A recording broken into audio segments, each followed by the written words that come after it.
안녕하세요. 우리의 전통 문화와 대한민국 성씨를 알아보는 천국의 니캉네캉입니다. 여러분, 이 채널에서는 우리나라 성씨에 대해서 차례대로 한 가지 성씨씩 알아보고 있는데요. 그동안 김씨, 이씨, 박씨, 최씨, 정씨 등 5대 성씨를 비롯하여 고씨까지 우리나라에서 인구가 가장 많다는 22가지 성씨에 대해서 알아보았죠. 이어서 오늘은 23번째로 인구가 많다는 성씨인 문씨에 대해서 그 종류와 기원, 본관, 유래, 세거지, 주요 인물 등에 대해서 한번 알아보고자 합니다. 혹시 아직까지 이 채널을 구독하지 않으신 분이라면 지금 바로 구독, 좋아요, 알림 설정 꼭 부탁합니다. 또 댓글로도 관심을 표시해 주시면 대단히 감사하겠습니다. 자, 여러분, 우리나라에는 문이라는 같은 음을 쓰는 성씨가 몇 가지가 있을까요? 한글로 같은 음을 쓰는 문씨는 2가지 성씨가 있다고 하는데요. 그중 대부분의 문씨는 바로 이 걸을 문자를 쓰는 문씨이고요. 소수성으로는 문문자를 쓰는 문씨도 있습니다. 통계청에서는 15년마다 성씨별 인구조사를 실시한다고 했죠. 지난 2015년 조사에서 걸을 문자를 쓰는 문씨가 23위로 46만 4,040명이고요. 그 다음 문문자를 쓰는 문씨는 441위로 7명에 불과했답니다. 특히 이 문문자를 쓰는 문씨는 그 시조나 유래를 찾기 힘든 것으로 봐서 아마도 기와한 사람이 새로 만든 성씨가 아닌가 싶어지기도 합니다. 그럼 먼저 문씨성의 기원과 시조부터 한번 알아볼까요? 문씨는 조금 전에 대부분이 걸을 문을 쓰는 성으로 삼은 시족이라고 했죠. 특히 동아시아 전통에서는 이 걸을 문이라는 글자는 학문과 교양, 문치를 상징하는 의미를 지니고 있잖아요. 또 중국과 한반도 모두에서 오래된 성씨로 자리 잡았답니다. 특히 문씨의 시조는 문다성으로 알려져 있죠. 그는 고려 태조 왕건을 도와 나라를 세운 개국공신이잖아요. 그래서 태조의 훈공에 의해 남평, 지금의 전라남도 나주인근이죠. 이 지역을 본관으로 하여 봉해졌다고 합니다. 문다성은 원래 중국에서 건너온 인물로 전해졌는데 고려 초기부터 정착하여 세력을 형성하였다고 합니다. 따라서 한국 문씨의 기원은 크게 2가지로 설명할 수가 있습니다. 중국계 기와성씨로서 고려 초에 정착한 경우 고려 왕조의 공신으로 자리 잡으면서 본관을 형성한 토착화 과정인데요. 이러한 배경으로 문씨는 중국의 주 문왕과도 정신적 계보를 잇는다는 인식이 있었고요. 후대에는 학문과 예법을 중시하는 가풍으로 발전했답니다. 그럼 두 번째로 본관과 분파를 한번 알아볼까요? 문씨의 본관은 그렇게 많지는 않은데요. 문씨 인구의 96% 이상을 차지하는 남평문씨, 그리고 감성문씨, 장년문씨, 정선문씨, 강릉문씨, 감천문씨로 나눠지는데요. 오늘은 본관별로 간단하게 한번 알아보고요. 다음에 본관별 성씨 시간에 좀 더 구체적으로 알아보겠습니다. 그 첫 번째로 가장 많다는 남평문씨입니다.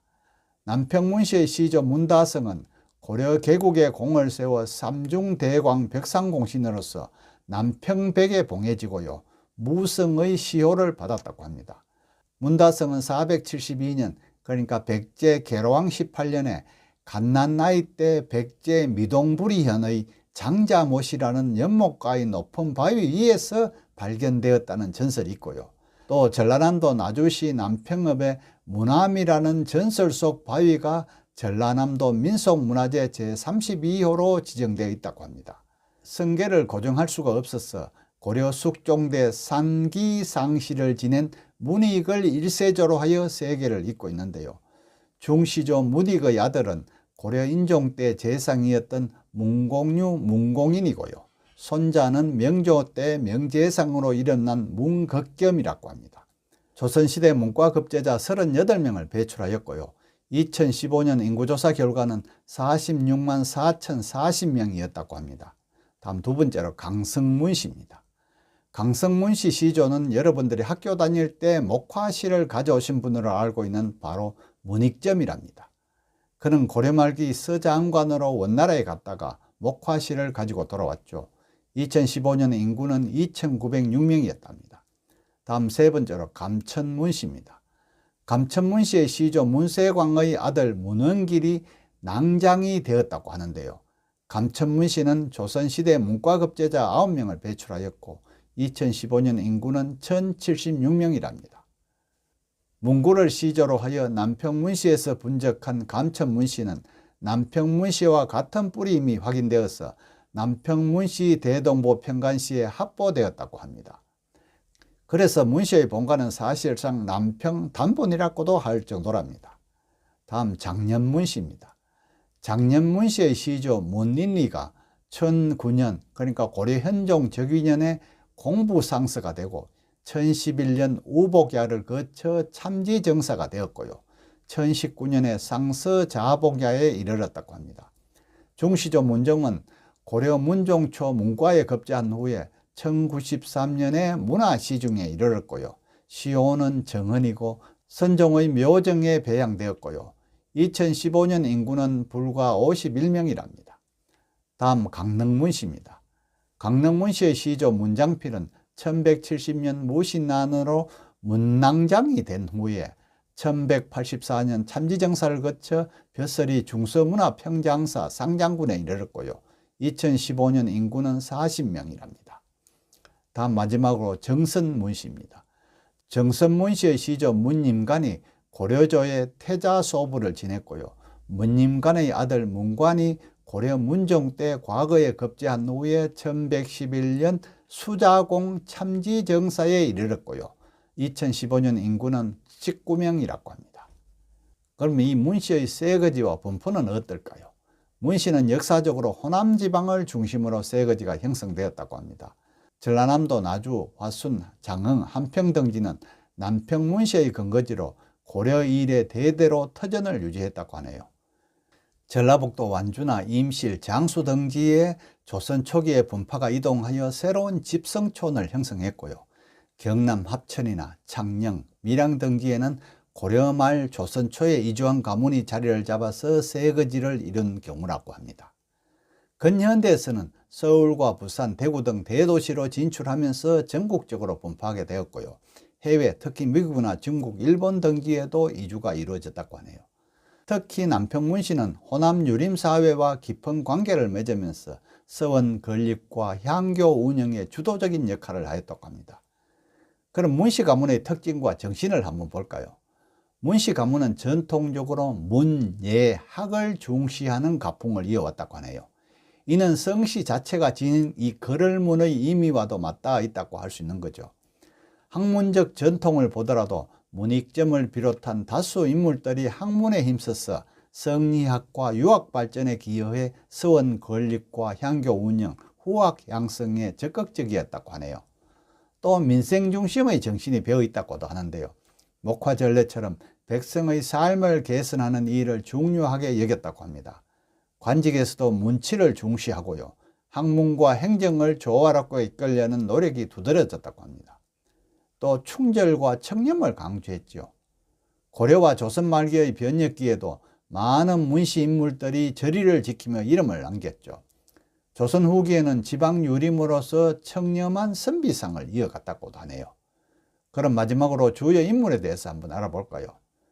문씨 가문에서는 고려, 조선시대뿐만 아니라 근현대도 널리 알려진 인물이 많이 배출되었는데요.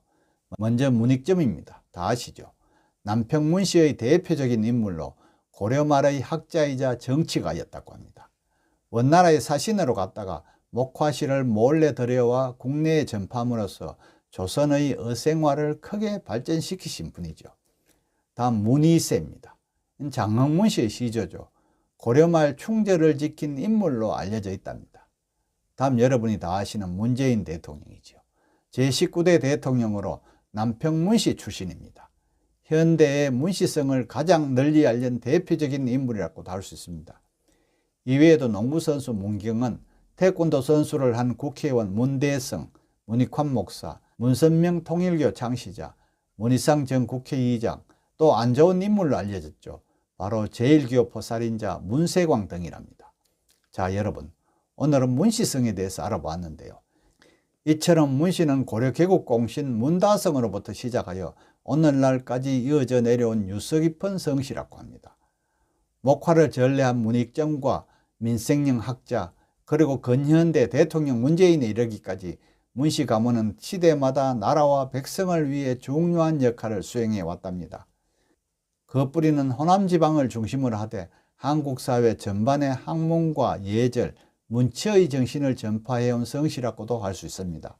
이러한 전통은 오늘날에도 문씨 가문의 정체성을 규정하는 중요한 자산으로 이어지고 있습니다. 다음 시간에는 24번째로 인구가 많다는 양씨로 여러분을 찾아뵙도록 하겠습니다. 끝까지 시청해 주셔서 감사하고요. 구독도 꼭 부탁합니다.